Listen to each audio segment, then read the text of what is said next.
तो प्यारे विद्यार्थियों, लीजिए हमारे पास में आ चुका है आपका कक्षा 12 का अर्थशास्त्र विषय का पूरा पेपर और इस पेपर का पूरा सॉल्यूशन। जी हाँ प्यारे विद्यार्थियों, यहाँ पर मैं आपको बता दूं कि 13 फरवरी का पेपर प्यारे विद्यार्थियों देखो शाम को 6 बजे हमारे पास में मिल चुका है।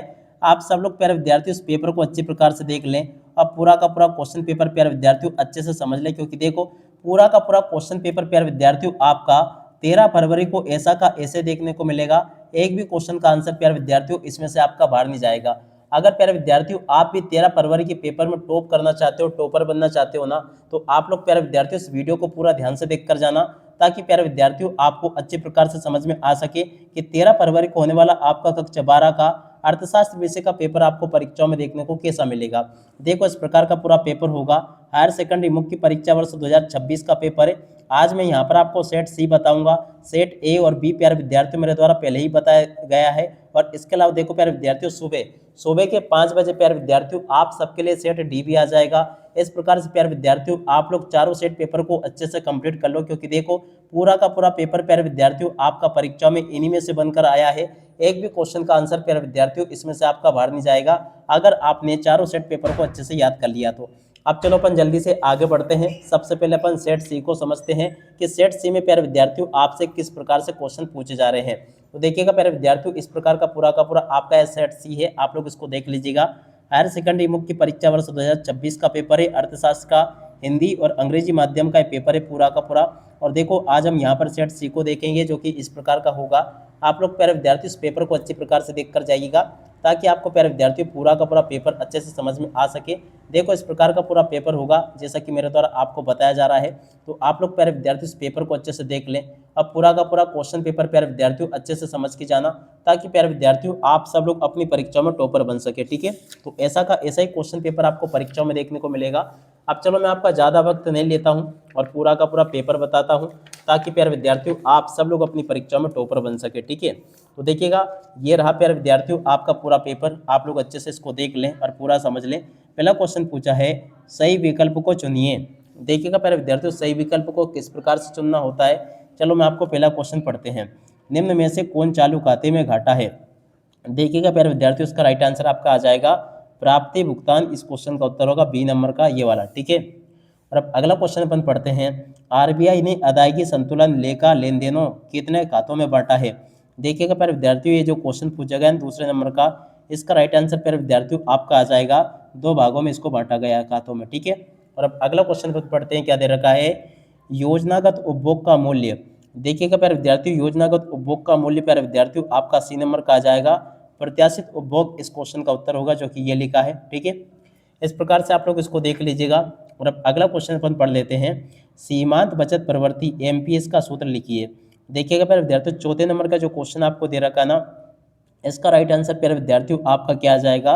देखो इसका राइट आंसर प्यारे विद्यार्थियों आपका बी नंबर का आएगा। ठीक है, और अब अगला क्वेश्चन प्यारे विद्यार्थियों पढ़ते हैं। क्या दे रखा है, उपभोग मांग का सबसे महत्वपूर्ण निर्धारक है। देखिएगा प्यारे विद्यार्थियों ये जो क्वेश्चन आपसे पूछा गया 5वें नंबर का, 5वें का राइट आंसर प्यारे विद्यार्थियों आपका आ जाएगा ए नंबर का, जिसमें कि निकाल निबल आई। ठीक है, इस प्रकार से प्यारे विद्यार्थियों आप लोग यहाँ तक का पूरा पेपर देख लो। और पेपर के बाद में चलो अपन आगे बढ़ते हैं, आगे क्वेश्चन के उत्तर को देखते हैं। जैसा पेपर प्यारे विद्यार्थियों यहाँ पर मैं आपको बता रहा हूँ ना, ठीक वैसा का वैसे क्वेश्चन पेपर आपको परीक्षाओं में देखने को मिलेगा। एक भी क्वेश्चन का आंसर प्यारे विद्यार्थियों यहाँ से आपका मिस नहीं होगा, अगर आपने इस पेपर को अच्छे से देख लिया तो। अब चलो अपन जल्दी से आगे बढ़ते हैं, समझते हैं आपके आगे के क्वेश्चन और उन क्वेश्चन के उत्तरों को। तो देखिएगा प्यारे विद्यार्थियों यहाँ पर आपको प्रश्न नंबर 2 में रिक्त स्थान पूर्ति देखने को मिलेगी।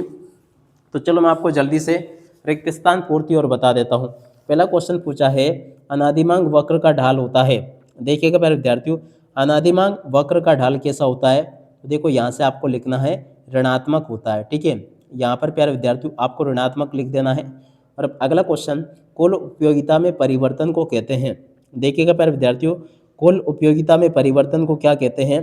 तो देखो प्यारे विद्यार्थियों इसको कहा जाता है सीमांत उपयोगिता।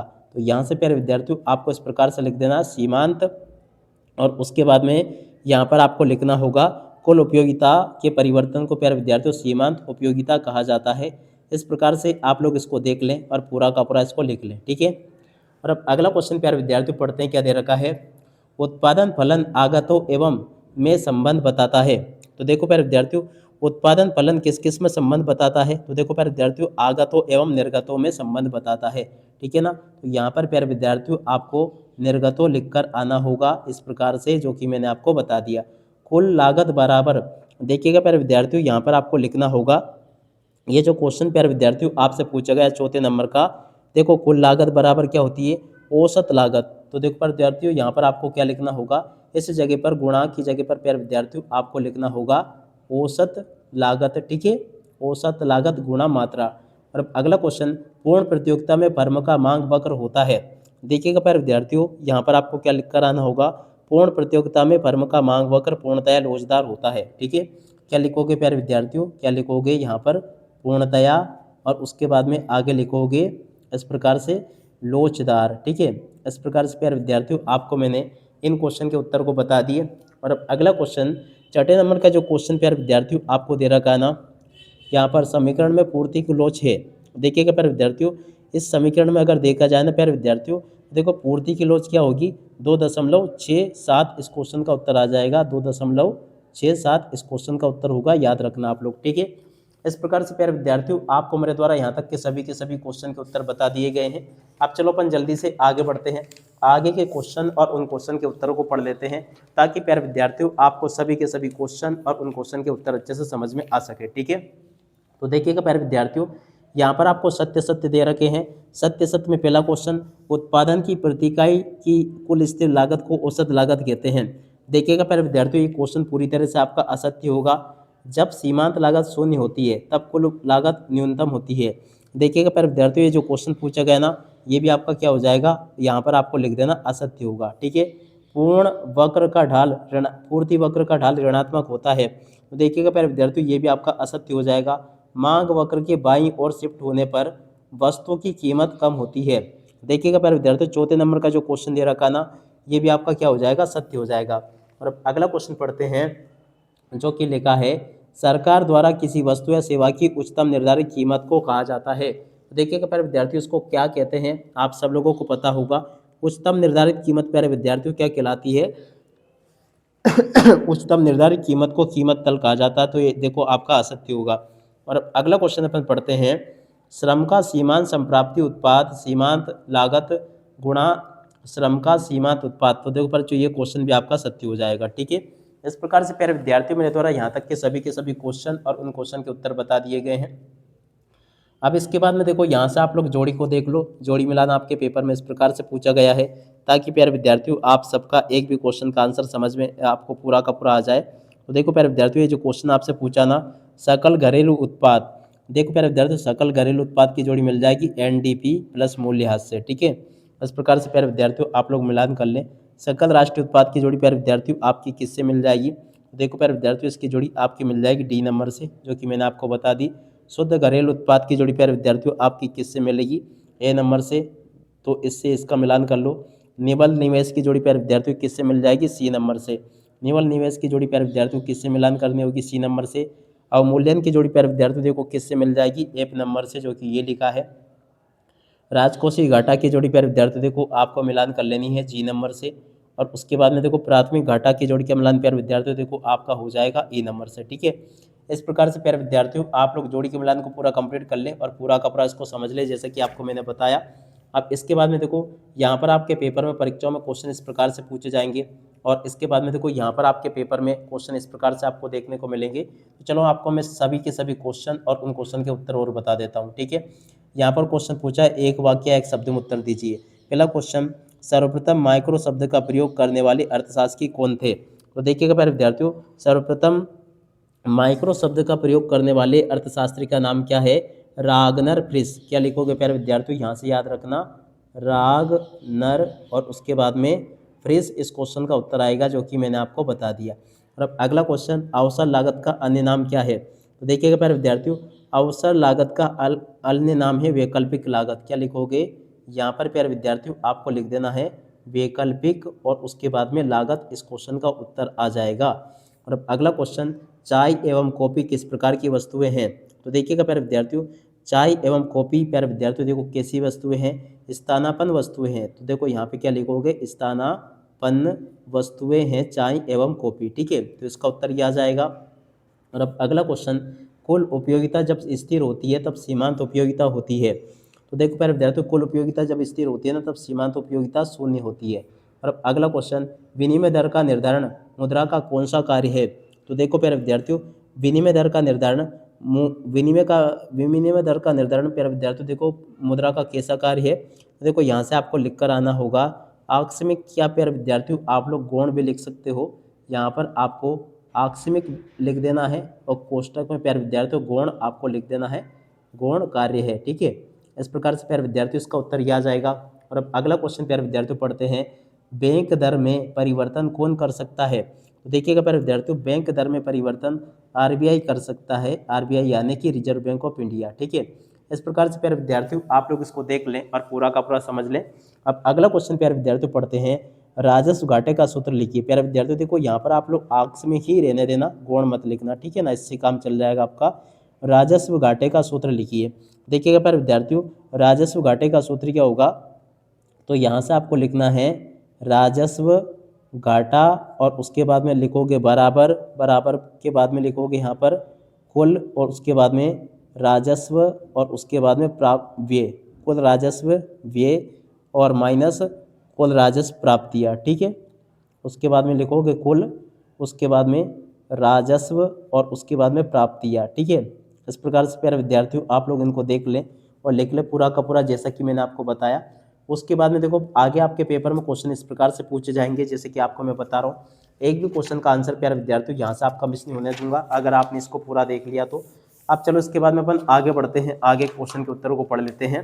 तो देखिएगा आगे प्यारे विद्यार्थियों आपका पेपर परीक्षाओं में इस प्रकार से देखने को मिलेगा जैसा कि आपको मैं बता रहा हूँ। इसलिए प्यारे विद्यार्थियों आप सब लोगों से रिक्वेस्ट है कि आप लोग इस वीडियो को बिल्कुल पूरा का पूरा अच्छे प्रकार से देख कर जाना, ताकि आपको पूरा का पूरा क्वेश्चन पेपर और इस क्वेश्चन पेपर का सॉल्यूशन प्यारे विद्यार्थियों अच्छे से समझ में आ सके। एक भी क्वेश्चन का आंसर प्यारे विद्यार्थियों आपका यहाँ से मिस नहीं होगा अगर आपने इस क्वेश्चन पेपर को अच्छे प्रकार से देख लिया और समझ लिया तो। अब चलो प्यारे विद्यार्थियों अपन आगे बढ़ते हैं, आगे के सभी क्वेश्चन और उन क्वेश्चन के उत्तरों को देख लेते हैं, ताकि प्यारे विद्यार्थियों आपको सभी के सभी ये क्वेश्चन और इन क्वेश्चन के उत्तर प्यारे विद्यार्थियों अच्छे से समझ में आ सके। एक भी क्वेश्चन का आंसर प्यारे विद्यार्थियों आपका यहाँ से मिस नहीं होगा। तो चलो अपन जल्दी से आगे बढ़ते हैं और इन प्रश्नों के उत्तरों को समझ लेते हैं। तो देखिएगा प्रश्न नंबर 6 जो प्यारे विद्यार्थी पूछा गया ना, यहाँ पर आपको प्रश्न नंबर 6 का उत्तर ये दे रखा है, इसको पढ़ लें आप लोग और पूरा का पूरा समझ लें। 6 के अतः वाले क्वेश्चन का उत्तर प्यारे विद्यार्थियों ये लिखा है। प्रश्न नंबर 7 का उत्तर प्यारे विद्यार्थियों ये दे रखा है। 7 के बाद में देखो प्रश्न नंबर 7 के अतः में आपको एक क्वेश्चन दे रखा है, इसको भी देख लीजिएगा। 8वें क्वेश्चन का उत्तर प्यारे विद्यार्थियों देखो ये दे रखा है और 8वें के अतः वाले क्वेश्चन का उत्तर प्यारे विद्यार्थियों देखो ये दे रखा है। प्रश्न नंबर 9 का उत्तर प्यारे विद्यार्थियों देखो ये दे रखा है, इसको भी आप लोग देख लें और पूरा का पूरा इसको हल कर लेना। और इसके बाद में अथवा वाला क्वेश्चन प्यारे विद्यार्थियों ये दे रखा है, इसको भी देख लें। प्रश्न नंबर 10 का उत्तर प्यारे विद्यार्थियों देखो ये लिखा है, 10 के अथवा वाले क्वेश्चन का उत्तर प्यारे विद्यार्थियों ये दे रखा है। 11वें का उत्तर प्यारे विद्यार्थियों ये दे रखा है। इस प्रकार से आप लोग इनको देख लें और पूरा का पूरा प्यारे विद्यार्थियों यहाँ तक का आप लोग समझ लें। ठीक है, और उसके बाद में चलो अपन आगे बढ़ते हैं, प्रश्न नंबर 11 को पढ़ लेते हैं।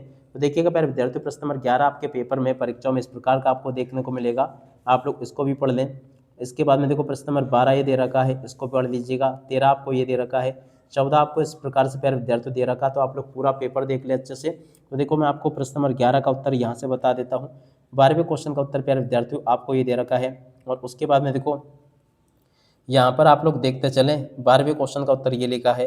इसके बाद में जो आगे क्वेश्चन प्यारे विद्यार्थियों आपको दे रखा है ना, व्यावसायिक बैंकों के कार्य आपको बताने, 14वें क्वेश्चन के उत्तर को यहाँ से देख लेना। उसके बाद में चलो अपन अगले क्वेश्चन को पढ़ते हैं। 15वें क्वेश्चन के उत्तर को प्यारे विद्यार्थियों यहाँ से देख लो। इसके बाद में जो क्वेश्चन पूछा गया है इन क्वेश्चन के उत्तरों को प्यारे विद्यार्थियों यहाँ से पढ़ लेना। 16वें क्वेश्चन के उत्तर को प्यारे विद्यार्थियों आप लोग यहाँ से देख लो, ये भी मैंने आपको बता दिया। और उसके बाद में देखो सरकारी बजट की कोई 3 विशेषता आपको बतानी है, इसको भी आप लोग देख लीजिएगा। अवमूल्यन और मूल्यह्रास में प्यारे विद्यार्थियों आपको अंतर बताना, तो देखो इस अंतर को भी आप लोग देख लें यहाँ से, ये भी मैंने आपको बता दिया। स्थिर विनिमय दर और इसके बाद में देखो प्यारे विद्यार्थियों स्थिर विनिमय दर में प्यारे विद्यार्थियों आपसे अंतर पूछा गया है, तो इस अंतर को भी आप लोग देख लीजिएगा। पूरक वस्तुओं और स्थानापन्न वस्तुओं में प्यारे विद्यार्थियों आपको अंतर इस प्रकार से बताना है। पूर्णतः लोचदार मांग एवं पूर्णतः बेलोचदार पूर्ति में आपको अंतर इस प्रकार से बता देना है, ये भी प्यारे विद्यार्थियों आपको मैंने बता दिया। प्रश्न नंबर 19 का उत्तर यहाँ से देख कर लिख दीजिएगा। और उसके बाद में जो आगे क्वेश्चन पूछे हैं इनको भी आप लोग देख लें। 20वें का उत्तर प्यारे विद्यार्थियों यहाँ से देख लेना। अगले क्वेश्चन का उत्तर प्यारे विद्यार्थियों यहाँ से देख लो, ये भी मैंने आपको बता दिया। ठीक है, उसके बाद में देखो 21वें क्वेश्चन का उत्तर प्यारे विद्यार्थियों ये पूछा है। और उसके बाद में देखो आगे आपके पेपर में परीक्षा में क्वेश्चन इस प्रकार से दे रखे हैं, तो आप लोग यहाँ तक के सभी क्वेश्चन और उन क्वेश्चन के उत्तरों को देख लो, क्योंकि देखो A to Z क्वेश्चन प्यारे विद्यार्थियों आपके पेपर में परीक्षाओं में आपको इसी प्रकार से देखने को मिलेंगे जैसे कि आपको मेरे द्वारा बताए जा रहे हैं। ठीक है, उम्मीद करता हूं कि प्यारे विद्यार्थियों आपको पूरा का पूरा पेपर बहुत अच्छे से समझ में आ गया होगा। और इस पेपर में जो प्यारे विद्यार्थियों क्वेश्चन पूछे गए ना, वैसे के वैसे क्वेश्चंस आपके पेपर में परीक्षा में आपको देखने को मिलेंगे। एक भी क्वेश्चन का आंसर प्यारे विद्यार्थियों यहाँ से आपका मिस नहीं होगा। तो पूरा पेपर आप लोग अच्छे प्रकार से देख कर जाना, ताकि आप सब लोग अपनी परीक्षाओं में टॉपर बन सके, टॉप कर सके। यहाँ तक के सभी क्वेश्चन और उन क्वेश्चन के उत्तर प्यारे विद्यार्थियों आपको मेरे द्वारा बता दिए गए हैं। उम्मीद करता हूँ कि प्यारे विद्यार्थियों आपको पूरा का पूरा पेपर अच्छे से समझ में आया होगा और आप सब लोग प्यारे विद्यार्थियों देखो अपनी परीक्षा में टॉपर जरूर बनोगे। ठीक है, अब इसी के साथ में इस वीडियो को यहीं पर पूरा करते हैं। नमस्कार, जय हिंद, जय भारत।